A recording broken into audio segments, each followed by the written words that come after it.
નમસ્કાર મિત્રો અને વડીલો, તમારું બધાનું ગુજરાતી સ્ટોરી ચેનલમાં સ્વાગત કરું છું.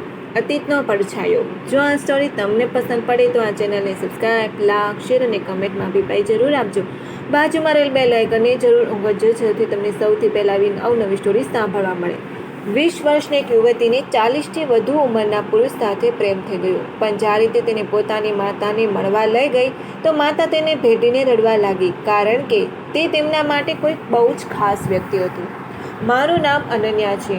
હું 20 વર્ષની છું અને દિલ્હીની યુનિવર્સિટીમાં ડિઝાઇનના છેલ્લા વર્ષમાં અભ્યાસ કરું છું. લોકો ઘણીવાર કહે છે કે હું મારી ઉંમર કરતાં મોટી લાગુ છું. કદાચ એટલા માટે કારણ કે મારો ઉછેર મારી માતાએ શ્રીમતી કવિતા શર્માએ જ કર્યો છે. મારા પિતાનું અવસાન ત્યારે થયું હતું જ્યારે હું ખૂબ નાની હતી. ત્યારબાદ માતાએ ક્યારેય બીજી વાર લગ્ન કર્યા નથી. તેમને એકલા હાથે જ મને મોટી કરી, થાક્યા વગર, ફરિયાદ કર્યા વગર. તે એક મજબૂત, મહેનતુ સ્ત્રી છે અને હંમેશા મારી સાથે સૌથી મોટી પ્રેરણા રહી છે.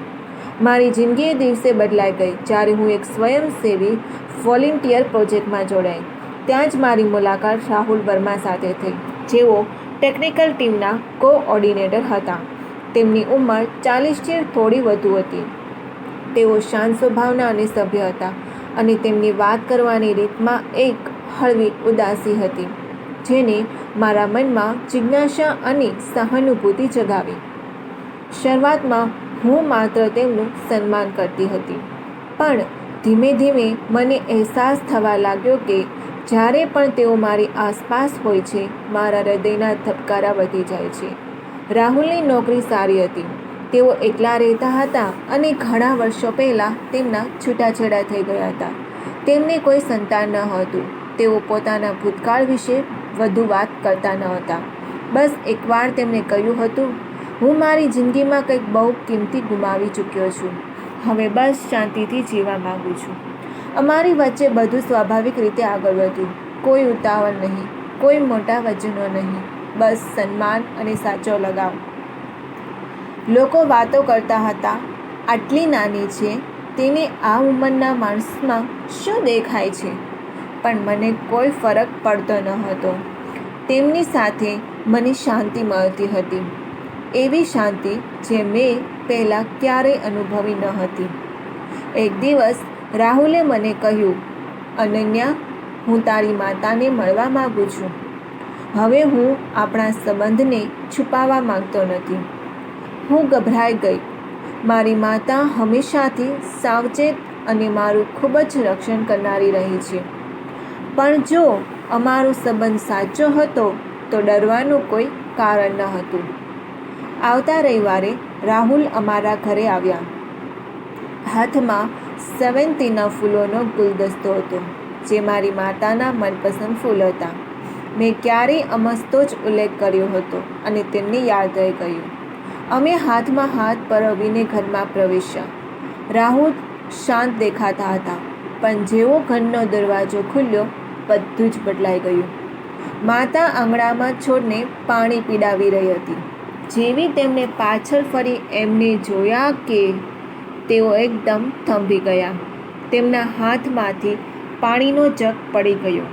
તેમણે મોં પર હાથ મૂક્યો અને પછી અચાનક રાહુલ તરફ દોડ્યા. તેમણે તેમની જોરથી ભેટી લીધા અને એ રીતે રડવા લાગ્યા જાણે કોઈ ભૂત જોઈ લીધું હોય. હે ભગવાન! રાહુલ, શું તું સાચે જ છો? હું સ્તબ્ધ રહી ગઈ. રાહુલ પણ હલી ન શક્યા. તેમનો અવાજ ધ્રુજી રહ્યો હતો, કવિતા, આ કેવી રીતે બની શકે? હું બંનેને જોતી રહી ગઈ. મને કંઈ સમજાતું ન હતું. મારી માતા ડુસકા ભરતા બોલી. તેમના હાથ ધ્રુજી રહ્યા હતા. 20 વર્ષ રાહુલ, પૂરા 20 વર્ષ મેં એવું જ માન્યું કે તું મરી ચૂક્યો છે. મારું હૃદય જોર જોરથી ધબકવા લાગ્યું. તેમના આંસુ, તેમના ચહેરા પરનું દુઃખ અને એ ભારે ગુંગળાવી દેતી શાંતિ. અને એ જ પળે મને સમજાઈ ગયું, જે માણસને હું પ્રેમ કરતી હતી તે મારી માતાના ભૂતકાળનો એવો હિસ્સો હતો જેની ઊંડાઈની હું ક્યારેય કલ્પના પણ નહોતી કરી શકતી. વાર્તાનો અંત મતલબ ક્લાઇમેક્સ થોડી ક્ષણો સુધી રૂમમાં માત્ર મારી માતાના ડુસકાના અવાજ ગુંજતો રહ્યો. મેં ધીમેથી પૂછ્યું, માં, આ બધું શું છે? તમે એકબીજાને કેવી રીતે ઓળખો છો? રાહુલે ભારે હૈયે મારી તરફ જોયું. તેમની આંખોમાં પ્રાદભાવ અને આશ્ચર્ય બંને હતા. માતાએ આંસુ લૂછતા મને પોતાની પાસે બેસાડી અને સત્ય જણાવ્યું જે તેમને 20 વર્ષથી પોતાના હૃદયમાં દાટી રાખ્યું હતું. અનન્યા, રાહુલ મારો પહેલો પ્રેમ છે. માતાનો અવાજ ધ્રુજી રહ્યો હતો. કોલેજના દિવસોમાં અમે એકબીજાને ખૂબ પ્રેમ કરતા હતા અને લગ્ન કરવાના હતા. પણ એક દિવસ એક ભયાનક અકસ્માત થયો. એ બસ અકસ્માતમાં રાહુલ ખીણમાં ફેંકાઈ ગયો હતો. પોલીસે અઠવાડિયો સુધી શોધખોળ કરી પણ તેનો કોઈ પત્તો ન મળ્યો. બધાએ માની લીધું કે તે હવે આ દુનિયામાં નથી. રાહુલ વાત આગળ વધારતા કહ્યું, હું બચી ગયો હતો અનન્યા, પણ મને માથામાં ગંભીર ઈજા થઈ હતી અને મેં મારી યાદદાસ્ત ગુમાવી દીધી હતી. વર્ષો સુધી હું મારું નામ પણ જાણતો ન હતો. જ્યારે વર્ષો પછી મારી યાદદાસ્ત પાછી આવી ત્યારે મેં કવિતાને શોધવાનો પ્રયાસ કર્યો, પણ મને જાણવા મળ્યું કે તેણે લગ્ન કરી લીધા છે અને તે ખુશ છે. મેં વિચાર્યું કે હવે તેના જીવનમાં પાછા ફરીને તોફાન ઊભું કરવું યોગ્ય નથી. માતાએ રડતા રડતા કહ્યું, તારા ગયા પછી હું ભાંગી પડી હતી. પરિવારના દબાણમાં મેં તારા પિતા સાથે લગ્ન કર્યા, પણ અનન્યાના જન્મ પછી તરત જ તેમનું બીમારીથી અવસાન થયું. ત્યારથી મેં મારું આખું જીવન માત્ર અનન્યા માટે સમર્પિત કરી દીધું. હું ત્યાં ઝળવટ બેઠી હતી. મારા મનમાં એકસાથે હજારો વિચારો ઘૂમતા હતા. મને હવે સમજાયું કે રાહુલ અજાણતા જ મારી તરફ આકર્ષણ કેમ અનુભવ્યું હતું. કારણ કે મારા સ્વભાવમાં, મારા ચહેરામાં ક્યાંક ને ક્યાંક મારી માતાની છબી હતી. એ સંવંતીના ફૂલ, એ શાંતિ, આ બધું જ મારી માતા સાથે જોડાયેલું હતું.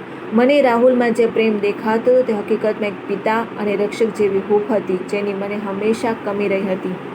એક જ પળમાં મારા હૃદયમાં રહેલો પ્રેમ એક અલગ જ સ્વરૂપ લઈ ચૂક્યો હતો. જે વ્યક્તિને હું મારો જીવન સાથી બનાવવા માંગતી હતી તે વાસ્તવમાં મારી માતાનો ખોવાયેલો પ્રેમ હતો. નિયતે કેવી અદ્ભુત રમત રમી હતી. હું માત્ર એક માધ્યમ હતી, બે વિખૂટા પડેલા જીવોને 20 વર્ષ પછી ફરીથી મેળવવાનું એક કારણ. મેં ઊંડો શ્વાસ લીધો. મારું હૃદય ભારે હતું, પણ મારી સામે મારી માતાના ચહેરા પર 20 વર્ષ પછી જે ખુશી અને રાહત મેં જોઈ તેની સામે મારું વ્યક્તિગત દુઃખ સાવ નાનું હતું. મેં ઊભા થઈને રાહુલનો હાથ પકડ્યો અને તેને મારી માતાના હાથમાં મૂક્યો. નિયતિએ તમારું અધૂરું રહેલું પુસ્તક પૂરું કરવા માટે મને નિમિત્ત બનાવી છે. મેં ભીની આંખે હસતા કહ્યું, માં, તમે મારા માટે આખી જિંદગી એકલા કાઢી નાખી. હવે તમારો વારો છે ખુશ રહેવાનો. હવે આ હાથ ક્યારેય ન છોડતા. એ દિવસે મેં મારો પ્રેમ જતો કર્યો, પણ મારી માતાએ તેમનું આખું જીવન પાછું મેળવી લીધું. અને કદાચ સાચો પ્રેમ આને જ કહેવાય છે, ખુદને ભૂલીને પોતાના પ્રિયજનોની ખુશીમાં ખુશી શોધવી.